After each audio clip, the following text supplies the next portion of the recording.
Surat railway પોલીસે arms એક્ટના ગુનાના wanted ખૂંખાર આરોપીઓને ગણતરીના કલાકોમાં ઝડપી પાડી તેને જેલના સળિયા ગણતા કરી દીધા છે।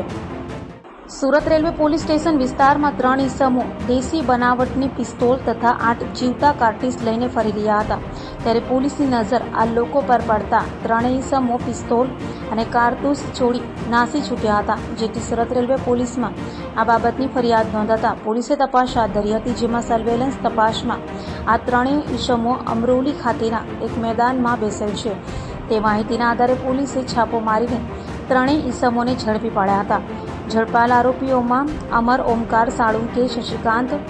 દીપક છોટેસિંહ કુશવા અને ત્રીજો આરોપી કાર્તિક પિન્ટુ ગૌતમ રાઠોડ સુરત શહેરના સચિન વરાછા, અમરોલી, કાપોદ્રા, પુણા, ખટોદરા, ડીસીબી સચિન ઉધના, પાંડેસરા સહિતના પોલીસ સ્ટેશનમાં વિવિધ ગુનાઓમાં સામેલ હોવાની કબૂલાત કરી છે। વધુ તપાસ પોલીસ કરી રહી છે। તારીખ 17-18ના રોજ સુરત રેલવે સ્ટેશન ખાતે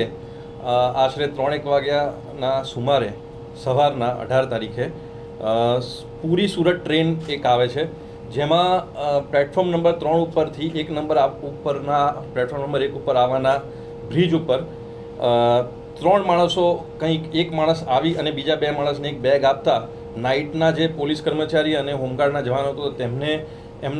એમને જોતા તેઓ બેગ નાખી અને 3 જણા ભાગી ગયેલા અને એ બેગ પોલીસ કર્મચારીઓ અને જે હોમગાર્ડના જવાન હતા તેમના મારફતે ચેક કરતા તેમાંથી એક દેશી પિસ્ટલ અને 8 જીવતા કાર્ટીજ મળી આવેલા, જે ગુનો જે તે વખતે અનડિટેક્ટ રહેવા પામેલો અને તે અનુસંધાને જે એલસીબી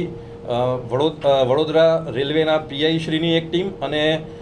સુરત રેલવે પોસ્ટના પીઆઈની જોઈન્ટ ટીમો બનાવી અને એ દિશામાં આગળ વધુ તપાસ શરૂ કરેલી અને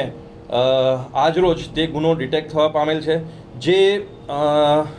પૂરી સુરત ટ્રેનમાંથી જે વ્યક્તિ એ હથિયાર લઈને આવેલો તેનું નામ અમર ઓમકાર સાળુંકે છે અને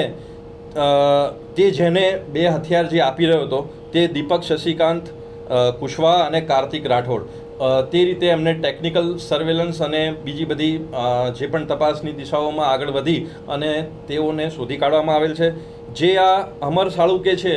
એ અગાઉ 28 જેવા ખૂન, લૂંટ, ધાડ, ચોરી અને પોલીસ જાપ્તામાંથી નાસી જવાના ગુનામાં પણ તે પકડાયેલો છે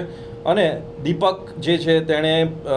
ખૂન, ધાડ, રાયોટિંગના અલગ અલગ 5 ગુનાઓ કરેલા છે અને જે ત્રીજો કાર્તિક રાઠોડ હતો તેણે એક ગુનો હમણાં 2024માં 323-325 મુજબનો કરેલ છે।